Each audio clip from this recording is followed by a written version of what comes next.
We set aside the 4th of July as a day to come together, to honor these United States.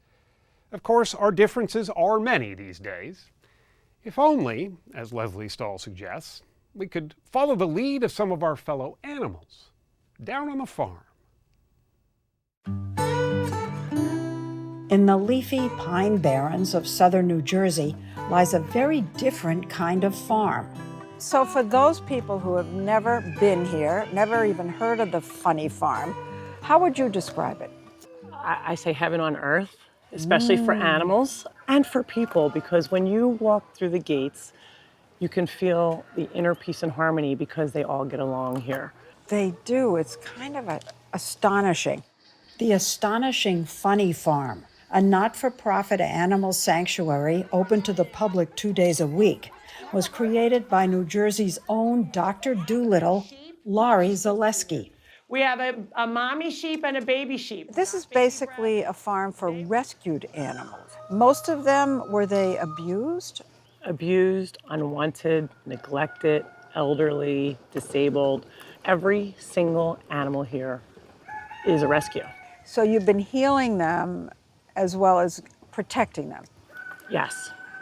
She's healed and protected more than 600 animals over the last 20 years, from retired racehorses to raucous roosters. We have 115 roosters. Well, no wonder it's so noisy around It is very here. noisy.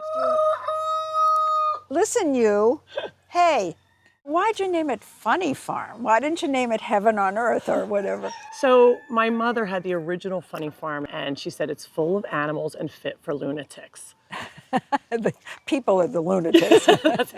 As she writes in her book, there are lessons here for our polarized, at-each-other's-throat society, because the creatures on the Funny Farm live in harmony, no matter how different they are. It's not quite the biblical tale of the lion lying down with the lamb, but as friendships go, this bond is pretty jaw-dropping. Between Emily the emu, a very large bird, and a goose named Airplane because of her wounded wings. Can you see the emu from here? Oh, yes. The emu that's and Airplane. Emily. Oh, Emily. Airplane's, oh my God, Emily, look at that. I mean, he Just what is you glued to said. her. That goose is just always wherever she is. Look at that. Do you know why the goose loves the emu?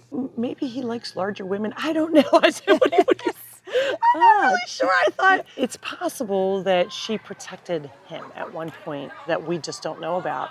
And he thought, you know, this is my protector and I'm going to stay with her.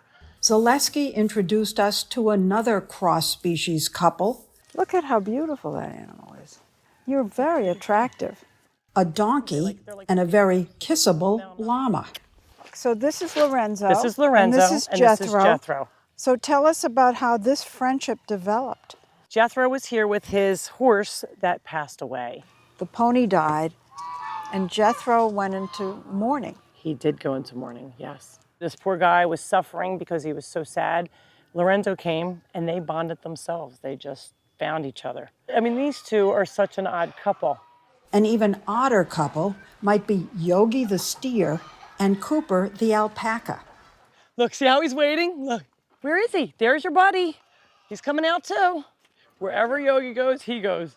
They make an adorable pair today, but 2 years ago, Yogi's long horns ripped a hole in Cooper's side by accident. When I tried to take Cooper to the hospital, Yogi was definitely freaking out. You told me he cried. He cried. He went, "Ma!" Like, it broke my heart. It's, you know, where's my friend? Where'd you take him? Are they really missing them? Are you attributing human emotions to your animals? You're making it up. I absolutely think that they miss each other. But was it grieving? I think he was grieving, sure. People say they don't have emotions. They do have emotions. But scientists complain. Scientists, schmientists. What do they know? What do they know? What do they have in their backyard? Exactly. So what's your favorite coupling? Dogs and dolphins just And have. they play in the water? Yes. Jennifer Holland has collected dozens of stories of unexpected animal affection in Unlikely Friendships, one of a series of unlikely bestsellers. One of my favorites is an iguana with a cat. And the fact that the iguana not only would cuddle with the cat, but would let it play with his tail and lick him and share his food, those kinds of stories just really make me smile. In the course of writing her books, the former National Geographic staffer had some questions. I wanted to know, was there science behind this? Do we understand why this happens? And started looking into it and realized we don't really have one answer because there's so many different contexts, so many different animals. It would be very difficult to do a rigorous study and explain what's happening. But I wondered if in some of the cases, it's less friendship and more pet owning. I'm thinking that gorillas are very close to us and that maybe our instinct for a little pet is instinct. I mean, if a gorilla is the way we are, we want a little kitten. Right. And part of that may be kind of a little bit of that parental instinct, just kind of that instinct to care for. Wanting to mother.